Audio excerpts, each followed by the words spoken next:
Welcome to the Extra Mile podcast for bar exam takers. My name is Jackson Mummy, and each week we'll be bringing you updated information about the bar exam and what you need to do in order to make the next bar exam your last bar exam. Ready to get started? Let's jump to it. Welcome. Today is Wednesday, October 25th. I'm feeling Halloween-y. We got results from a few states in. We're pretty much waiting on California now, but I feel the fall is in the air. Chilly here in Colorado a little bit, I think. And I'm thinking about my trick-or-treat costume and putting a coat over it. So there you go. In any event, glad to have all of you with us. Our panel is here today. We got Tracey here and June and Amanda and Brianna. And we are glad to have all of you with us. And we're going to answer some questions today that we have gotten over the last couple of weeks. We're going to update you on a couple of things going on. We're going to talk about results that have come in over the last week or so, and we'll go from there. I also want to briefly mention Bootcamp. It's coming up November 3rd and 4th here in Denver. We're very excited about it. And we do have space still available. If you've been thinking about coming to Bootcamp, or maybe you just got your results and they weren't favorable, there is space available. And I'm going to ask you to reach out to me. We will work with you to try and make it happen. We would like to get as many people as we can into Bootcamp. It's going to be a great experience. Amanda's going to be teaching. Tracy's going to be teaching. June's going to be teaching. I'm going to be teaching. How do you like that? And here's the cool part. You get to do a one-on-one coaching call with Brianna before Bootcamp to get your schedule set up. And Brianna, you've been doing those coaching calls with some of our boot campers already, right? Yes, I have. And so far, the feedback has been phenomenal. Everyone seems to be really excited to get going with their studies, even in advance of boot camp. It's been fun getting everybody excited about this next round for the bar. Yeah, we would love to have you join us for boot camp. If you are thinking about it, if you're even considering it, reach out, send me an email directly, and I will do my best to help make that happen for you. There's lots of ways to pay for it, lots of possibilities here. And you get cool swag. You get this really cool swag. Got to tell you, because I get so excited about this. You get a mug. Can you see that? It says I got big ears, and it gets your name on it and everything. So that's just some of the cool stuff we've got. Anyway, I'm easily amused by things like, I don't know, Tracy's looking at me like, oh, really? Come on, man. There's going to be coaching on essay writing, on performance tests, on MBEs, on photo reading, on mind maps, on mindset, more jazz. We had a student asking about boot camp, and they said, are you planning to host another boot camp in January or sometime before the February 2024 exam? The answer is no. The only boot camp that we're going to do before the February exam is this one in November. And the reason for that is that you need time to implement what we're talking about. And if we hold a boot camp in January, though it would be interesting to do, I don't think you'd get the full benefit because it just takes a bit of time to build all these skills in. Remember, we're trying to teach you a lot of things here: essay writing, performance tests, MBEs, photo reading, mind mapping, mindset. It's a lot. I think people are surprised when they come out of boot camp at how much we've done in 2 days. I know I'm exhausted. Tracey, it's a lot of work, isn't it? There's a lot going on. It's a lot of work, but we've been very intentional about putting together a boot experience for you that's going to be something you can get the most out of. Everything that we show you in boot camp, we expect you to go back and practice and to use in your studies. So if we have a boot camp too close to the test, it's not going to be able to sink in. You're not going to have enough time to learn to trust it. Come to this boot camp. We have some spaces available. You have some fun stuff planned. So there you go. We did have some fun. surprises. Yes, we have. And some surprises. All right. Let's talk about results from the July 23 exam. I want to just briefly update you on the states that we have heard from since the last time we were with you. DC released results on October 24th. And in typical DC fashion, we have no idea what the results were. So way to go, DC. Thank you for reporting those out. But those results have in fact been released. So there you go. Michigan released also on October 24th. They had this was interesting, only a 55% overall pass rate and a 16% repeater pass rate. This is a UBE jurisdiction, so that was interesting, but only about 650 bar takers. So I thought that was a pretty small number. And then, of course, the giant in the group so far, New York, finally released on October 19th. I found this interesting. There were some comments about how efficient and quickly they got the results out. October 19th was not an early date for release, so I'm not sure what that was about. But in any event, 10,000 bar takers, 66% first time pass rate, and a 29% repeater rate. Now, I want to put that 29% in context. We are seeing around 30% repeater pass rate in every major jurisdiction in the country. It's what we saw in Florida. It's what we saw in Texas. It's what we saw in New York. I would expect it to be probably slightly below that number in California, but that seems to be the consistent number when we're in the bigger jurisdictions for this exam. Let me just finish up here with a couple of states. South Carolina released, they had a 39% repeater pass rate on 400 students, so not a big sample size. And we do have the statistics now in Texas. There were 3,000 bar takers there. Again, 31% pass rate for repeaters, 71% for first-time takers. One of the things that I'm noticing as I see these numbers and read what's out there in the world is a lot of people pounding their chests, talking about how great these results are out of this February exam. I'm not sure I buy into that. That for our demographic, talking to repeat bar takers, these numbers are pretty consistent with what we've been seeing. 30% repeater pass rate is about what we expect coming into these exams. And I think that when you want to be careful and not be overwhelmed with the first time rate, because there's too many ways to manipulate that and to change that number based on who you count as a first timer. Any of you want to comment on this 30% rate? Am I correct in assuming that it's about where we've been for the last couple of years? Brianna, am I right about that? Yeah, you are. I think it might be slightly improved, but we're talking what, maybe from 25 to 28% versus 30% today. It's the same story. Yeah, don't get super excited thinking that you've got a better shot at taking the future exams. I think you still need to approach it as if you've got a 1 in 4 shot and you've got to do better than the other 3 out of the 4 taking it to get to the finish line, to get the result that you want. So you still have to work just as hard, if not harder, than everybody else taking this exam. Yeah. And I think that's really the message we want to leave with you is that if you're a repeat bar taker, you just can't back your way into this exam. You really need to use every resource that you can get your hands on and really put in the time and put in the effort. Now, we're just on the outside of 4 months until the February exam, which is a little weird, isn't it? 4 months. It's like, well, where did that come from? All of a sudden we're there. This is the time to begin, I think, for most students. Amanda, do you buy into that this is when people should be really digging in now? Yeah, absolutely. I actually kept talking about this in my coaching call and with a lot of students saying that now is the time. Use October to get organized, to get refamiliar, to get back into your routine. But boot camp is intentionally during this time.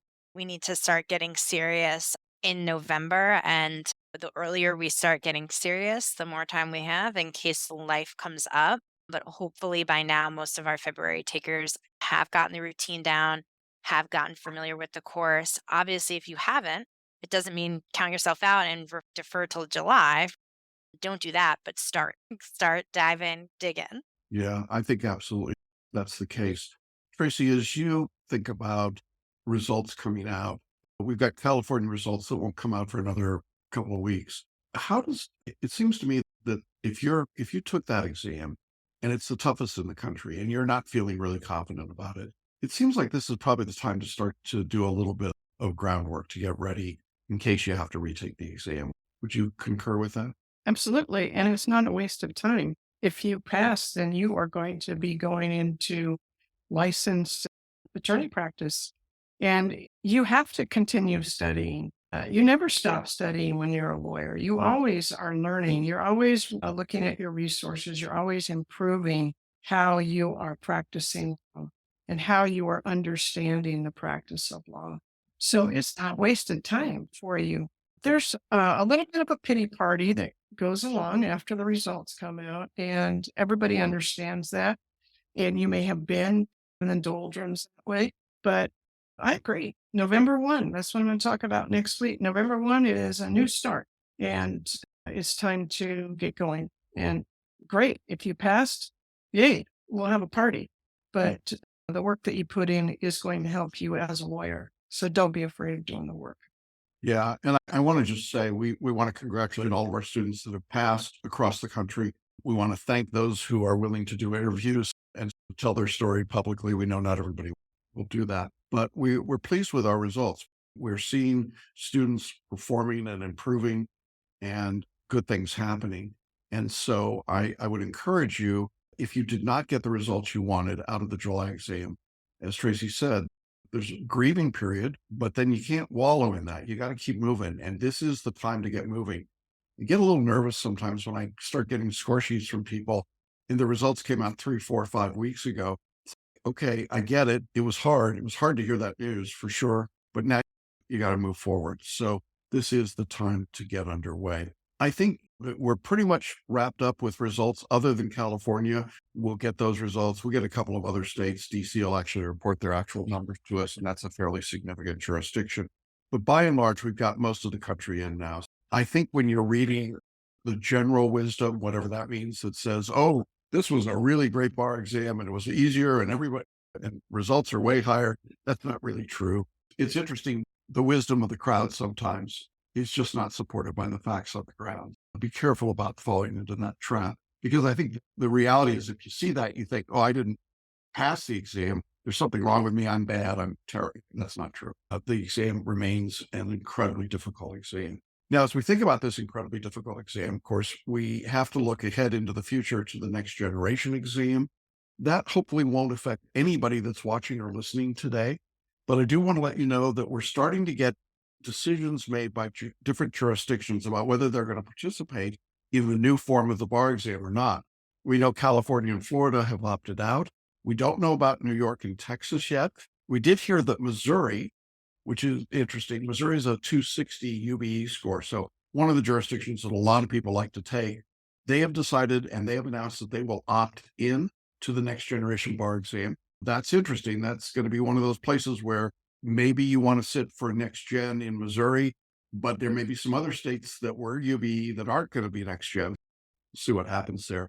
Pennsylvania announced that they will not opt in immediately. They're going to wait for a while. I can see a new spreadsheet coming. We're going to put 50 states down and try and figure out who's into next gen, who's not, and when. That's probably more information than any of you need or want. Just want to let you know that we're watching it and we're aware of it. And we've begun the process of building our own next gen course. The Honorable Judge Dawson is going to help coordinate and run that for us. And that's actually pretty exciting, isn't it, Tracey? Because this next generation exam is going to put a focus on some other skills besides just writing essays and doing performance tests and answering multiple choice questions. This next gen exam is going to be testing you on how prepared you are to be doing the tests that a first year lawyer would likely be doing: client interviewing, dispute resolution, alternatives to courtroom practice, how to have a courtroom practice, how to write motions, how to do the practical business of law practice. That's what I did for 40 years, and I'm excited to help you get into that exam and to help you pass it and be a better lawyer going forward. Yeah. But to be clear, if you're here with us today, you should be taking and studying for the existing bar exam, and your plan should be to pass this exam and not be waiting for the next gen in 2026 or 27. And I know there's some people who think maybe that'll be a better test. I don't know if it will or not. For right now, take the test and pass it. Along those same lines, we're starting to hear from some jurisdictions that are considering alternative paths to licensure. The state of Washington has announced that they are looking at that. We know Oregon has gone that direction. There may be some others coming along. I'll just say what I've said before about this. It sounds good. I like the idea a lot. However, it's probably not going to impact a single person watching or listening to this.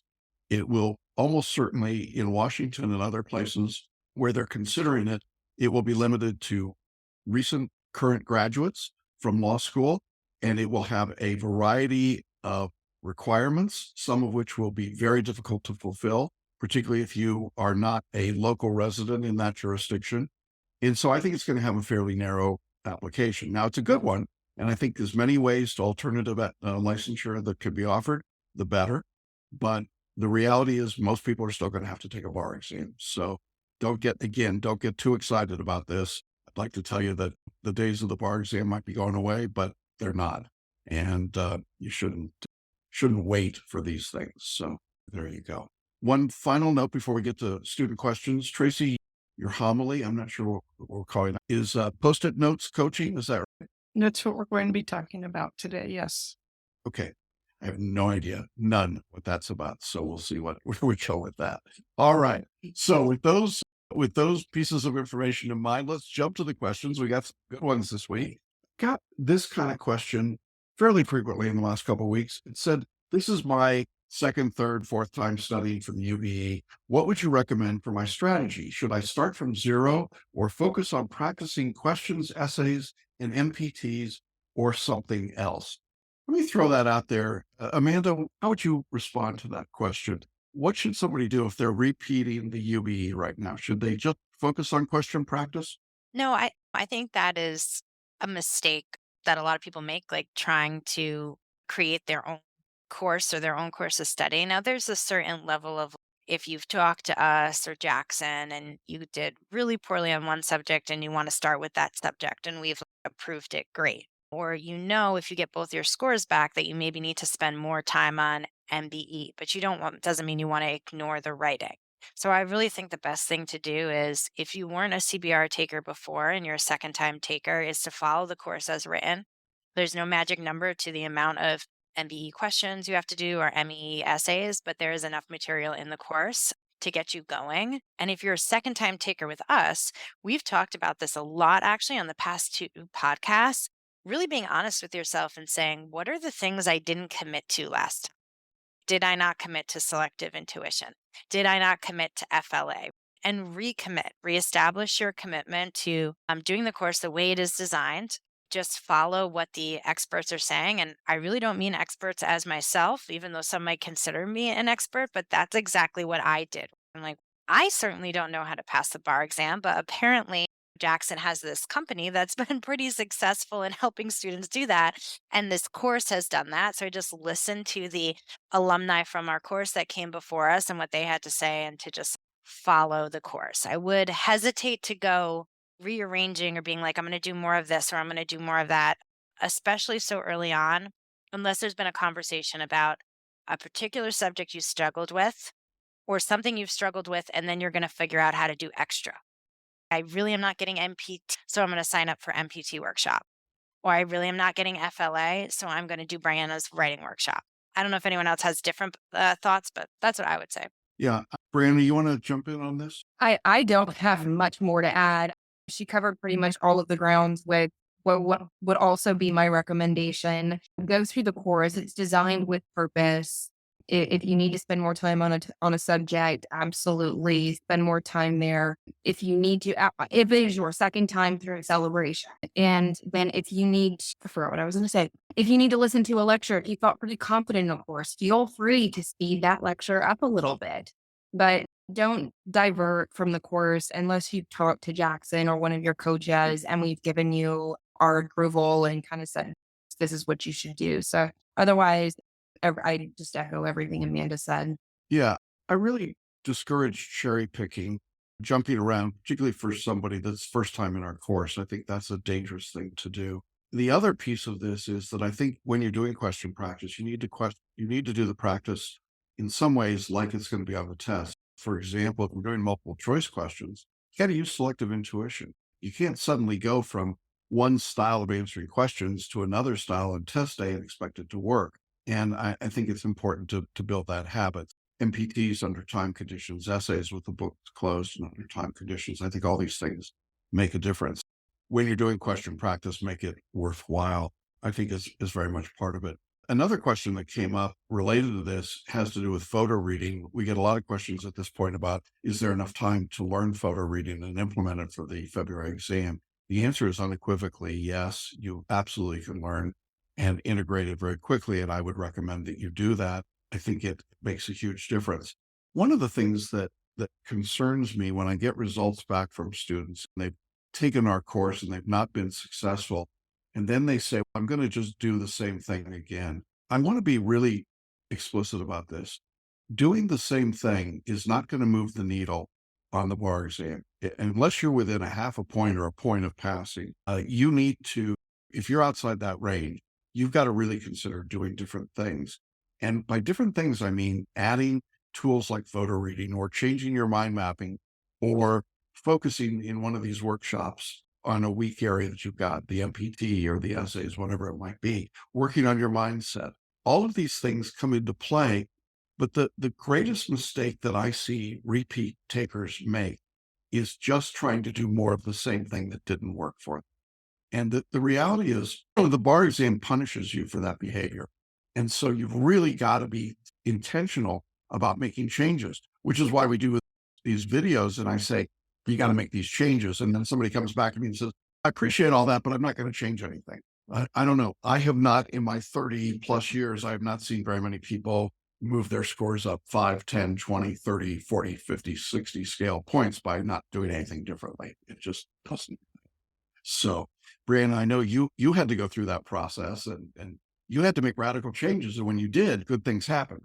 Oh, yeah. And that change, I don't know if you guys or if anyone on the call got my post from yesterday about growth. Growth hurts. It's growing pains. You have to do the hard things in order to be able to grow as a person and achieve things that you haven't achieved yet. And part of that change, especially when it comes to studying for the bar exam, is being brutally honest with yourself and recognizing your strengths and your weaknesses and your distractions and the things that help you procrastinate. What are your excuses? Your excuses are the things that you can change. So if you're constantly, you can't find the time, come up with a schedule, find out what is going to force you to sit down and study, peel back those layers, figure it out. You have to, and it's not easy. It is not easy saying, hey, I have an addiction to Facebook problem, so I've got to turn off my notifications or I have an addiction to answering emails immediately, so I need to turn off those notifications. It's not easy recognizing those distractions and those excuses and the things that help you procrastinate. But the sooner you can figure it out, the sooner you can find out what is not helping you pass the exam. I want to talk about another question that we got this week. I think it might have been in Amanda's group coaching where students were talking about falling behind. They met with you, Brianna, or they've made a schedule for themselves, and now they're falling behind because they're grinding on an early subject that they're studying, and it's a hard subject for them. The reality is I've put some pretty tough subjects at the start of every course, and I've done that deliberately. Some people said, why don't you save the tough ones for the end? I want you to have more time with the tougher ones, but there's a grind at the beginning, isn't there, to get through that? Oh, yes, there is. And I don't want to say it's more mundane topics that get done first, but it is designed with purpose. You've got to get that material done while you're still fresh. By the time you get into January, you're going to be exhausted, a little fatigued. You're not going to want to study as much, retain more information. So it's important that you get through those. For students that are falling behind, you have to stick within those time limitations. And again, this ties into what I was just talking about. Why? Why are you falling behind? Is it because you're spending too much time in the area, or is it because you're procrastinating? Is it because you're not prioritizing your time properly and making your bar exam studies your number one priority? Are you afraid? Are you fearful to dig into this? You've got to ask yourself that tough question and find out, why am I not where I need to be and how can I fix it? So the minute you address those questions, you can forget about the past, look towards the future, reset your schedule, take it. You got so many weeks, you know exactly when the bar exam is being given. That's a hard deadline. And then the number of hours that you have left to study, divide it up over the number of weeks and just put one foot in front of the other and reevaluate on a weekly basis. You have the capabilities and the tools to be able to set up your own schedule and figure it out. But if you can't do it on your own, I'm here. Set up a call. Awesome. Amanda, am I right? This question came up during your call. Yeah, it came up during our call, and I echo everything Brianna said, and she's like the time management expert. But I also always tell students trying not to focus on this week I want to finish con law, or this week I want to finish this many lessons. No, this week I want to study 25 hours, and that's what you're going to do. And that's how you're going to move forward, consistent, uninterrupted forward progress. And look, don't be reading your bar review outline books when you're handing out the trick or treat candy. Okay. Just enjoy the moment. And when we come to the holidays, this is so weird, isn't it? All right, good. So yeah, check in with Brianna if you need help, or just jump on a group coaching call. It's a great place to get some accountability and some honesty spoken into your life about this.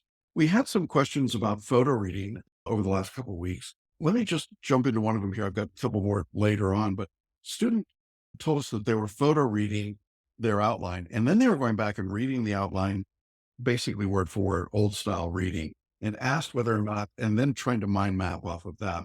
That's not the way I want you to photo read. If you're coming to boot camp, we're going to show you the photo reading process, but basically you photo read and then you post view, which is really just saying what words or phrases came to mind. And then you're mind mapping, you're going right to the mind mapping. And in the mind mapping, the book is open and you're looking at different parts of the outline or the material a little more directly, but I don't want you going back and rereading it. The whole purpose of photo reading is to cut down on your reading time. And so I think when someone's trying to read an outline word for word after that, they're not doing that correctly. And you just got to trust. And this is the hard part, isn't it? I think probably I'll go to Brianna here because she's the photo reader as well.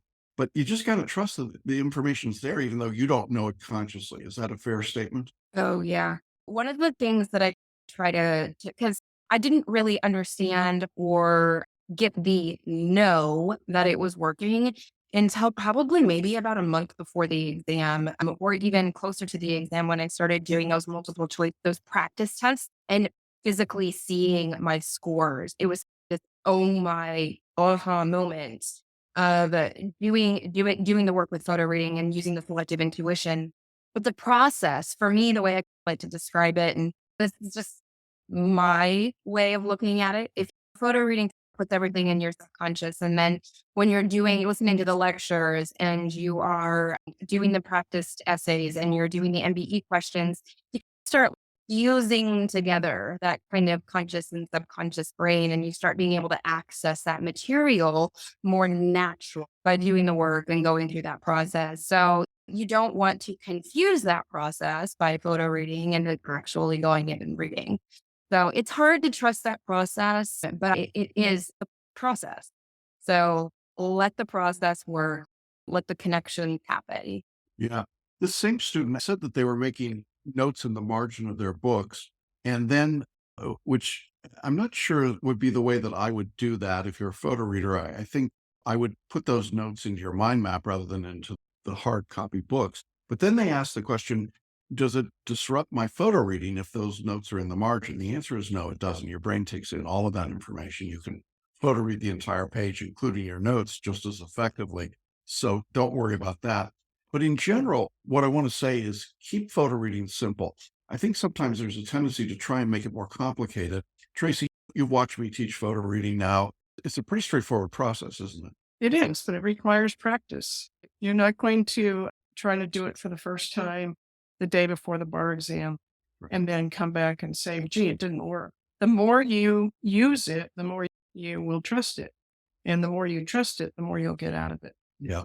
And Amanda made the really good point at her group coaching call that we have those instructions in the online course for photo readers for every assignment. They're in blue type. They're at the bottom of each page. Follow those. Don't recreate them. I don't do much in this course that's not intentional. That is, I've thought about it, I've tested it, I've tried it, I've worked with it. In the case of photo reading, I've talked to Paul Sheely and Millicent St. Clair. We've worked on it. I am the only licensed photo reading instructor for high stakes exams in the country. So I've put in a great deal of time and work over the last 15 years to make this work effectively. I have the approval of Paul and his team. They agree with the way we're teaching it. I'm really not going to encourage a whole lot of deviation from this. Keep it simple, keep working through it, and then trust it.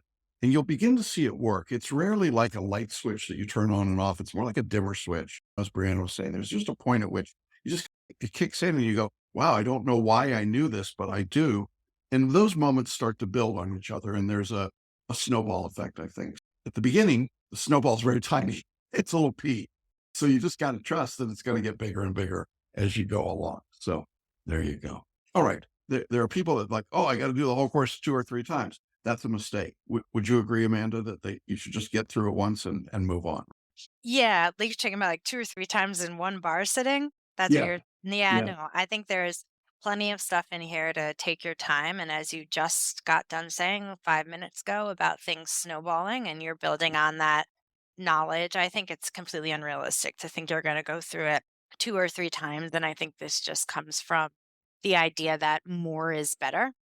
The more time I spend, the more questions I do, but really it's a quality thing too. And in boot camp, when I do the MBE workshop, we're going to talk about that. Like, you're not just going through taking 100 MBE questions without thought. You want to practice how you're going to take them and you want to learn from those questions. And that's with anything you do. So I think there's a real quality aspect to that. And there's also like only so much your brain can handle. Remember, we don't need to know 90% of the bar material or even 100% of what could possibly be on the bar, but we do need to know 60% of it really well. yeah. Agreed. Okay. Check in with the group coaching. If you're in a personal coaching program, talk to your coach or mentor. We all give feedback as to where we think you're doing in the process. I know that Tracy and Amanda and Brianna and I all track progress, and we've got a pretty good sense as we're working with you about what your pace is. Pace is more important than where you are right now, frankly. That's the big thing. Another study question that we got was a student that just came to us said, I have materials from different courses, including Celebration. Should I use only your materials or should I add Adaptabar or name the product of your choice? I'm pretty dogmatic about this. I don't think you need any other materials. This is a comprehensive course. I honestly believe it's the best course in the market in terms of its effectiveness and its currency and its ability to prepare you for whatever exam you're taking. I think when you start adding tools, and I'm not picking on Adaptabar, but when you start adding these tools, you're just complicating things and you're creating overwhelm. And the overwhelm can actually slow you down, can it, Brianna? You start going, oh my God, now I got Oh, 4,000 MBEs. oh yeah, no. And then you end up in this little hamster wheel and you're just trying to figure out where to go instead of continuing to move forward. And it's the never ending circle of going between different things. Just stay on the course. No, don't get Adaptabar, don't get any other materials. Celebration has everything you need in order to be able to pass this exam. Yeah. It's that fear of missing out.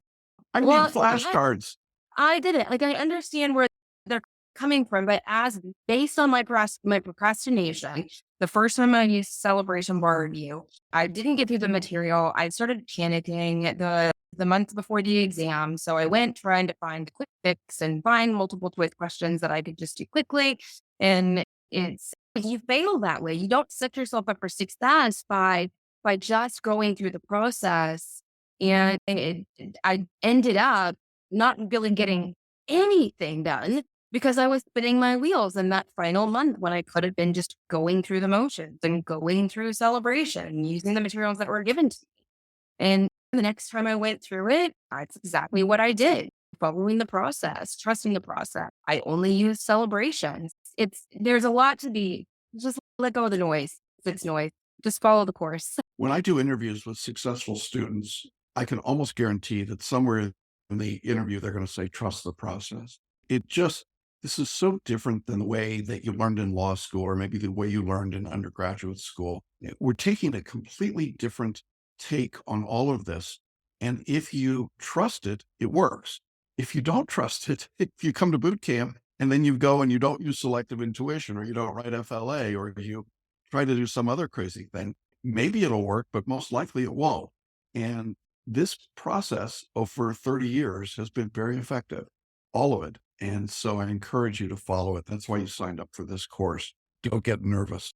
Don't walk away from it, even when it feels weird, because it will feel weird.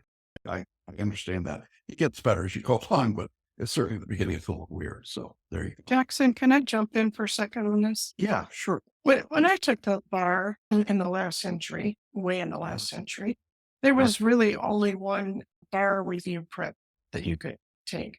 And what it was a series and a stack of books this high that told you the law that might be tested on. But there was nothing in that class about how to pass the bar exam.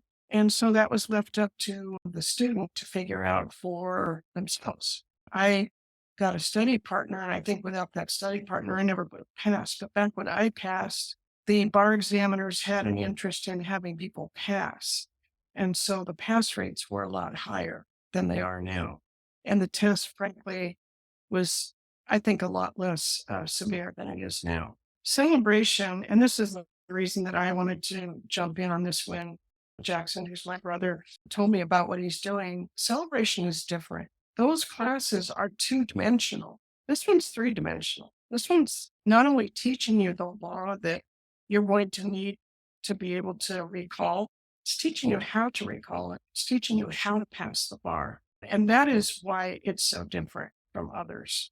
The others, the print comes out on the books. You buy the books, they're done with you pretty much. You have the pre-canned lectures, but they're done with you. That's not the way celebration is. We're not done with you when you buy the materials. We're just getting started with you when you buy the materials. And it's up to you to take advantage of everything we have available, because we do have a lot available for you. Yeah, and thanks. And in that vein, I get these interesting notes from past students, and I'd like to share all of them because they're so edifying. They're wonderful. But I don't typically, but I got this one and I got permission to share it with you because I thought it was really, it goes to what Tracey's saying. A student wrote to me this week and said, I was thinking about you as I near my 1-year anniversary of taking a full-time job as a defense attorney in defending the Los Angeles Unified School District.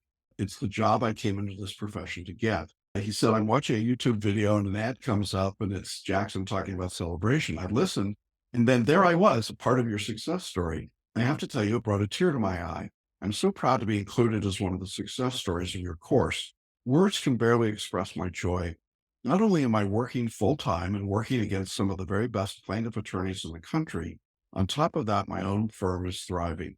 I've been of genuine help to so many people, it's astonishing to me. Because I came into this profession to continue my legacy as a high school principal, which is what he had been doing, and as a person who knows how to help, I have been wildly successful. I didn't come into this to make money. I wanted to be of genuine help, and I have been. Thank you for helping me get there. I'm so happy to be included. For me, I have more than enough. I wanted to share that comment. Obviously, it's a nice comment for us, but I really wanted to get to the point that this is why we all do what we do. In case you're wondering, I don't pay any of these people enough money to do the work that they do. They do it as a public service, as paying it forward, because they genuinely care. Whether we're talking about Bobka or June or Brianna or Amanda or Tracey, everybody here is really focused on this idea of changing the bar step by step, person by person. And the best way to do that is for you to just trust and follow what we're asking you to do. Randy, who wrote this, did just that. And he had failed the Cal Bar, I don't know how many times before he came to me, but he was successful because he finally just said, I'll do what you asked me to do. And he raised his score like 60 scale points. Big jump. So that's what's out there on the other side. And I think it's important to keep that in mind as you're getting results back. Maybe they haven't been favorable for you up to this point, or maybe you're just starting out. The whole point of being a member of our profession is to be able to do what Randy was talking about, is to be able to help people. It's to make a difference. And you can't do that as effectively until you pass the bar. So this is the task ahead of you, and it's why we do what we do. That's my quick take on it.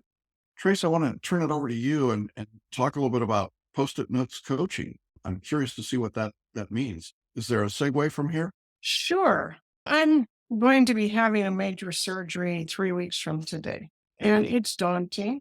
I was given a whole stack of material to read. I was given things that I needed to do, and 2 of those were classes that I needed to go to, because the rehab from what I'm going to go through is pretty arduous.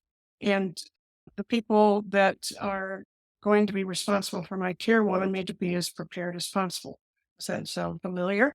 Yes. The thing that I heard in the class above all other things is, this is your full-time job. And that's what I'm coming to you today to tell you and to remind you, this is your full-time job. And it doesn't have anything to do with the number of hours that you are putting in. There is a plan that Brianna can help you with, that Jackson's already helped you with today, about how many hours per week you actually open the books and work work on your various things like mind mapping and photo reading, your questions, your writing. But there's this whole other mindset, and this has to become your full-time job. Now, I know a lot of you have full-time jobs. A lot of you are trying to work full-time and study for the bar too. Many of you have families, children with needs. Those are all important things. Those are all critical things. This is your full-time job for now. And it doesn't mean to let those things go, because we're not suggesting that you spend 60 or 70 hours a week studying to the bar. You don't have to. But you do have to have the mindset that this is what you're about right now. Post-it note coaching is what I use to help myself and be my own cheerleader. So these are some of the exercises that they gave me and others in the class to do. And they look really easy until you start doing them with the body part that I have that's not working very well. And then it becomes quite difficult. So I have to have this sit in front of me. I photo read it. It was one whole page. It took me no time at all. And now I can tell you every one of these exercises and how to do it. But this is just something that's in front of me, as well as all of this stuff that they gave me to go through. I am a fan of Post-it Notes. I've used them for as long as they've been out. Wish I had invented Post-it Notes, my goodness. But I've used them for 40 years. Why? Because I can capture something very quickly and put it in front of me, and then later on pull it back up when I need it. I like colors. I like different patterns. I don't like boring anymore. I lived in a boring world. I don't like boring anymore. So I have boxes of Post-it notes in all various shapes and sizes, and I use them for different things. I've been using them during our class today, and I've been capturing things that were said.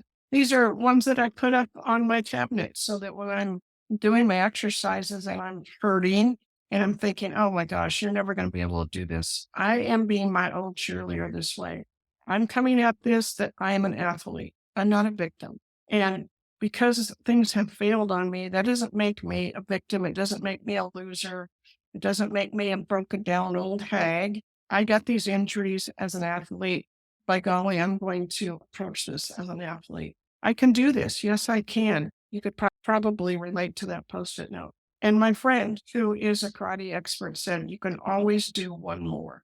You can always do one more. So these are ones that I use to help me. I sit in front of my desk. I have all kinds of Post-it notes. These were my Post-it notes for last week. I needed to write the torts essay question for Bootcamp, work on the FLA outline, get the snacks, and very important, give an attaboy to Jackson because he works really hard. And sometimes he doesn't get enough support. Attaboy, Jackson. Way to go.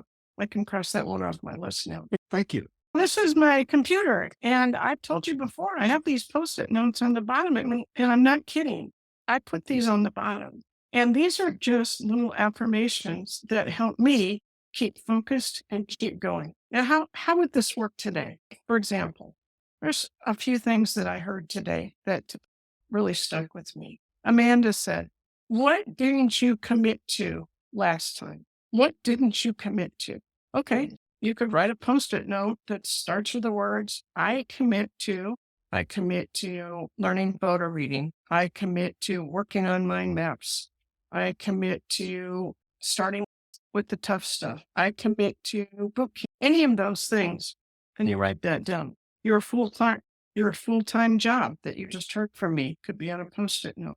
One foot in front of the other, Jackson said. Post-it note. Do the work. Brianna said. Post-it note. Brianna said, you have to be willing to do the hard things. There's no substitute for doing the work. So on the Post-it note, do the hard things. These are little ways that you can be your own champion. These are little ways that can keep you stay focused. And it's not just lists and things to do. It's actually your inner spirit talking to you and giving you your own attaboy, attagirl, attadem, and telling you can do this. You could always do one more, and you too will be successful. Happy Post-it notes. Cool. Thank you. I imagine there'll be some Post-it notes of they can thinking that may be happening. Thank you, Tracy. That's great. I just want to wrap up as we turn the corner to the 4-month period. This is obviously when it gets very real for people. If you are taking the February exam, you should be digging in right now. If you have not registered for boot camp, there's still space available, and we'd love to have you here. Reach out and contact us. That is coming up the weekend of November 3rd and 4th. For everybody, take a deep breath, enjoy the holiday season that we're about to jump into. We're into it, and that's always a sign that the February bar exam is lurking right around the corner. We're excited to be underway here. We will see all of you next Wednesday, and then we'll see a bunch of you here for boot camp. So we're very excited about that. Thank you, Amanda. Thank you, Brianna. Thanks, Tracy. Thank you, June. And good to see all of you. Then we'll see you here at boot camp in a couple of weeks. So for all of you, thanks for being with us today. We're glad you're here. Glad you're underway with your studies, you're taking your studies seriously. Pull out those PostIt notes and let's get to work, okay? And we will see all of you next Wednesday. Bye-bye, everybody.